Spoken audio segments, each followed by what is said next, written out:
Good morning. Good morning. Good morning. Good morning.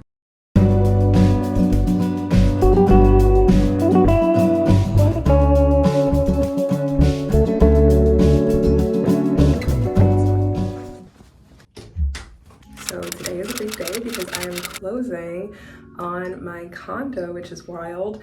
I've been a little hush-hush about this whole process, but essentially with rent prices going up and up and up, I figured if I'm gonna be paying the same amount to rent a smaller space, I might as well have a mortgage and start building some equity. So this is me vlogging an experience of buying property for the first time in 23, and I'll be sharing lots of helpful information if you are younger or really at any age and you're looking to buy property and you just don't know how to get started.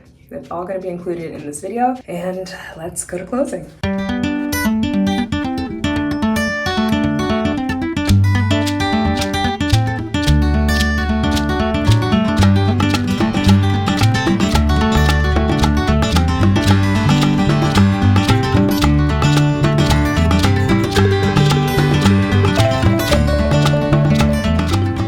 Good morning. Today is moving day. That's why I look so disheveled, because I've actually been up since 4:30 a.m. this morning. I had to finish editing a video for a brand deal, and I submitted that at about 6:30 a.m. and the movers are coming at 8:30 a.m. It's currently 7 a.m. So I've got exactly 1.5 hours to pack up the last remaining things that I own in this world. And I'm not gonna lie, I am a little stressed, but mostly excited. Leave it to me to procrastinate to the very last minute and do things right up until the deadline. But you know, when you have a lot on your plate, sometimes that's just the way things have to go. I have toughed out many a move on my own or with a couple of friends in the past. This time I wanted to save myself the stress of that. I actually hired movers. Yeah, this is the last time you're gonna see me filming in this apartment. From now on, I'll be filming in my home that I purchased. I really need to stop filming and seriously finish packing so that everything's packed by the time movers get here, but I'll see you soon. The entire apartment is empty, and it is one of the most surreal things I've ever experienced in my life. I spent 1 year of my life in this little room. It's truly wild to walk through a space that you have lived in and for it to just be empty. Like everything that you built in here, everything that you created in here, just wiped away. Look, moving is stressful even under the best circumstances. I had movers coming. There wasn't a whole lot really that I had to do. And yet, I found a way to still be very stressed out by the process. My grandparents are at my new place, showing the movers where to put everything. Bless them, they came to help me out, which has been really, really nice. And probably in the next 5 minutes or so, I'm gonna hop into an Uber, and Kenji and I are going to see our new home. I mean, I've seen it, but he's gonna see his new home. Little rock star. This is our first morning waking up in our new home. Kenji has already made himself quite comfortable on the windowsill. And when he came to greet me this morning, he was just purring and purring and purring. So I think he likes this new place. He was a little nervous at first. He spent the better part of our first day here under the bed, but he started exploring yesterday afternoon and evening, and now here he is, perched and purring. So I am back in my apartment to tidy up. This is it. I'm leaving my key, I'm leaving my fob, and this is the end of an era. I will no longer be living here. This was my view. I can comfortably show it now because I'm not gonna be here anymore. A lovely, lovely McDonald's. Whenever my friends come to visit me, they always say like, oh, did you go? You must have been going to McDonald's all the time. I went to that McDonald's a grand total of 2 times the entire duration of my stay here. Hey y'all, sorry for the kind of lackluster background. As you know, I just moved, so everything is pretty much bare bones. I put up a little vine. So I did make some effort at making the space aesthetic, but in time, you know, I'll wallpaper, I'll make this place gorgeous. It's just not that right now, and you get a vine. I don't know what to tell you. There is so much that I didn't know when I entered into this process that I wish that I knew, that I would love to impart to you. The biggest thing I want you to take away from this video is that you do not need 20% of the purchase price for a down payment to get a home. If you have a good lender, they will tell you that there are all kinds of loopholes for that. There's also something called a seller's concession, which is where the seller of the property that you're trying to purchase agrees to put 3% towards your closing costs. So that's actually what I did. I got a seller's concession and then I put down a few $1,000s of my own. And between those two things, it was sufficient for me to be able to close. So talk to your lender about what is possible. I think I was able to do that also in part because I have a really excellent credit score. So there was more leniency there. But go into home buying with the best credit score that you can get. Don't feel the pressure to have 20% down, and ask your lender about a seller's concession. Now, I will say not putting 20% down did come with a few little caveats. For one, because I didn't put 20% down, I'm required to have something called an escrow. And an escrow is a certain amount that you are charged every single month that goes towards your tax bill at the end of the year. So your property taxes at the end of the year. And that's essentially because if you're putting down less than 20%, they just want to make sure that you can pay your property taxes at the end of the year. So instead of hoping that you have the money and you can pay for it when the time comes, they take a little chunk of it every single month so that it's already there when it's time to pay property taxes. I personally don't mind that because then it's like a set it and forget it kind of thing, and I'm gonna be good to go when property taxes come along, but that is required for the escrow. Also, when you put down less than 20%, you're required to get something called private mortgage insurance. This is essentially an insurance that covers the lender should anything fall through with the loan or with your payments. So I think it's like $42 a month that I have to pay for private mortgage insurance to protect my lender. Another thing that is required when you put down less than 20% is that they prorate your insurance. So I have insurance for my home, right? Like I think it was close to $500. But in case there was any kind of flooding or fire, they also escrow the insurance amount that they expect you to have to pay for next year. So if I pay $500 a year for insurance, then they're gonna take a portion of that every single month over 12 months. And so I can just put that towards my insurance next year. So all those things bump up how much you pay every single month. So if you're living in a condo or in a subdivision of some sort, you might have something called HOA dues. So HOA stands for Homeowner Association, and this is essentially money that you have to pay to help maintain the general areas of the premises. So for me, my HOA dues are a couple $100s every single month. So I've got my principal and my interest, I've got my private mortgage insurance, I got my escrow account, and I have my HOA dues every month. With all of that combined, I'm still spending just a little bit more than I was spending to rent a space that was a third of the size. So in my mind, it's a big win. All the real estate lingo takes some time to understand, and I want you to be patient with yourself as you go through this process, especially if this is your first time purchasing property, because it can be confusing. If you have a good lender, you shouldn't be afraid to ask them the same questions over and over and over again. I certainly did. Ask until you get it, because this is too big of a move and too big of a purchase for you to not understand the terminology that's going behind it. You feel me? Earnest money can make your offer more competitive. Earnest money is essentially when you agree to give the seller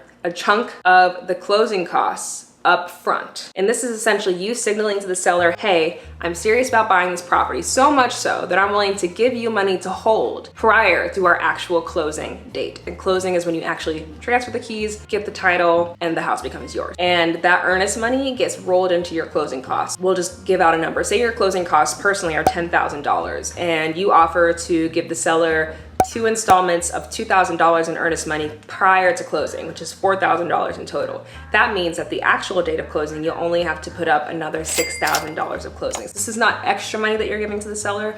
This is money that you're putting down towards your closing costs in advance of the actual closing, so the seller knows that you're serious about buying this property. Okay, so steps of the process. Let's walk it through one by one. Basic steps to take if you're starting this journey. Start by doing your research. Secondly, find an excellent lender and an excellent agent. Normally, I would recommend finding the agent first, because a lot of times agents already have pre-existing relationships with lenders, and your lender is gonna be the person that helps to get your whole mortgage application and everything set up. Okay, the next step, and your agent will tell you to do this, the next step is to get pre-qualified. So you can get pre-qualified online. I personally got pre-qualified through my lender. That's what I would recommend, because it is sensitive information that you're sharing. But basically what a pre-qualification is you just learning how much house can I afford based on my income and my credit score and all these various factors. What is the maximum amount that I could afford to get a loan for a house? And once you're pre-qualified, that then determines what price range of homes you're looking in. So you and your agent will need to know this before you proceed. The next thing to do is look at lots of homes, find a home that you love. After that, put in an offer on the home you love. Don't be discouraged if your first offer doesn't get accepted. I actually put in an offer on a place before this one, and I was outbid by somebody else. And sometimes that's how it is. It depends on whether the market is a buyer's market at the moment, a seller's market at the moment. And right now I'm in a seller's market. It ultimately worked out for the best. No bitter feelings over here, but I just don't want you to be discouraged if your first offer gets outbid depending on the kind of market you're in. So after you've put in an offer on your dream home, it goes through, all is well, seller accepts it, then you work really closely with your lender to make sure that your mortgage is good to go. Whenever they ask you for paperwork, give it to them immediately. Your lender is your best friend. You want to have a good rapport with them because they control all the machinations of your loan. They're the middle person for everything that's going to go down. If you need a recommendation for a lender here in Chicago, message me and I will privately share who I worked with. Don't tell everyone about what you're doing. And this is not one of those move in silence kind of things, because I think sometimes it is important to selectively share your dreams and hopes with certain people. But what I'm saying is, don't be telling everybody what you're doing, because not everyone is rooting for you. Only share your dreams, plans, aspirations with the people who want to see you win and with people who have been where you're trying to go and can give you helpful advice. All that being said, trust your gut and your intuition most at the end of the day, because it's your money and it's your future and it's your purchase. Okay, now I want to talk about specific advice if you're a grad student trying to buy property, because the way that we get paid is a little bit different. So really any student who gets paid via fellowships or stipends, this part is for you. Okay, so one, if you get paid via fellowships, then you're gonna have a conventional loan. That's important to keep in mind because the stipulations of a conventional loan are different from other types of loans. Secondly, be prepared to have to show a lot of paperwork to prove that you make the money that you make. Because I get paid through fellowships, the way my funding is set up, I don't get W-2s. And typically when you're submitting all your tax documentation and financial documentation to get approved for the mortgage, they require that you share your W-2s. And they get a little confused with people like us because they're like, you don't have any W-2s? And I'm like, no, but I still make money, you know? So don't be discouraged by that. You just really have to make sure that the lender that you're working with is familiar with how to show documentation to prove that your fellowships are sustainable, consistent income. So one thing you're gonna have to likely show is a salary key. Something else that I was required to do was get a letter from my advisor verifying that I'm in good standing with the program. Also, something that a lot of lenders like to see is at least 2 years of continuance. So that means, hey, this person is in this program, they have 2 more years of guaranteed funding. I know for my program, I have 5 years of guaranteed funding. I'm only 2 years into that, so I was able to show that I still have 3 more years of guaranteed funding, which strengthened my application. That's something to keep in mind. And also partially why it might be better to buy earlier on in your graduate experience, like your first year or your second year, so you can prove, hey, look, I have all these other years coming up where I'm gonna be able to sustain this income and it's gonna stay the same or improve. Be prepared to share tons of documentation, okay? Like, I'm talking transcripts, I'm talking admission letters, I'm talking all of that. Because the more documentation you have to prove your viability as a mortgage candidate, the more likely it is that your mortgage application will be successful. Okay, so closing in general takes 30 to 45 days, so just make sure you plan accordingly. Putting in an offer on a place 30 to 45 days before you need to be out of where you are is a good metric to move by, but that also kind of depends on the seller too. Some sellers want a really quick sale, like on the 30-day, and some sellers need a little bit more time. It kind of depends on everyone's needs, so flexibility is always a good thing to have in this situation. And then lastly, when you buy a home, it is never just the price of the home down payment that you need to have prepared. It's gonna be money, okay? Let me break it down for you how much money I spent to get into this place. So for one, I hired movers to move from my studio apartment with an elevator, so they didn't have to go up and downstairs, with an elevator to my current place now cost $680, including the tip. Make sure you tip your movers. Don't just be not tipping your movers. Also, keep in mind, I'm moving in the middle of August. This is more like peak moving time. The prices may be a little bit lower if you're moving in the winter time. So time of year, when you're moving, that all factors in. So if you're moving into a condo or a subdivision that has a homeowners association, they may have a move-in fee. So for my property, they had a $100 refundable move-in fee, but you might have to have $100 or $200 to give to your HOA. Some of them are refundable. Some of those fees are non-refundable. So that's something you're gonna wanna ask. Also in general, if you have an HOA, and they should do this anyways, but you definitely wanna get the entire packet that stipulates all the rules of the HOA, because that'll just be important for you to know in the future. Like if you wanted to rent out your property or do renovations, like what are the protocols you have to go through to do that. That's all going to be in that HOA packet with the rules for your particular management company. So I also paid about $300 for cleaners to clean my new place. I cleaned my old place so that it would be fine for final, the final walkthrough and inspections and stuff. But for this place, it's quite a big spot. And I think when you're moving into a new home, it's important to really feel comfortable. And for me, having things be really, really clean is a part of that. So I did hire a cleaner. That is optional. Obviously, all these things are optional, right? Like you could rent a U-Haul and have some homies like help you move your stuff. You could just scrub everything yourself. But the thing about moving is this is literally one of the most stressful things you can do in your life. And my philosophy is, even if it costs me a little extra money, I want to make the process a little more seamless so I don't have so much wear and tear on my own body, because frankly, it's hard enough as it is to go through this process. This is not an easy process. So I was eager to make it easier.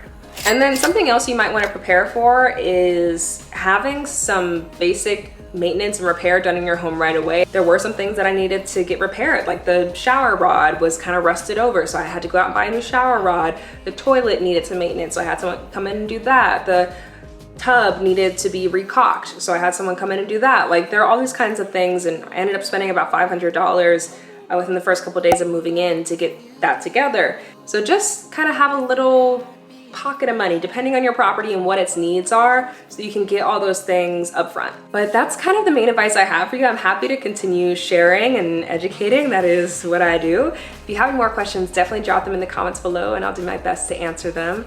And I hope this was so helpful to you. I wish you the absolute best on your journey, and I'll see you soon.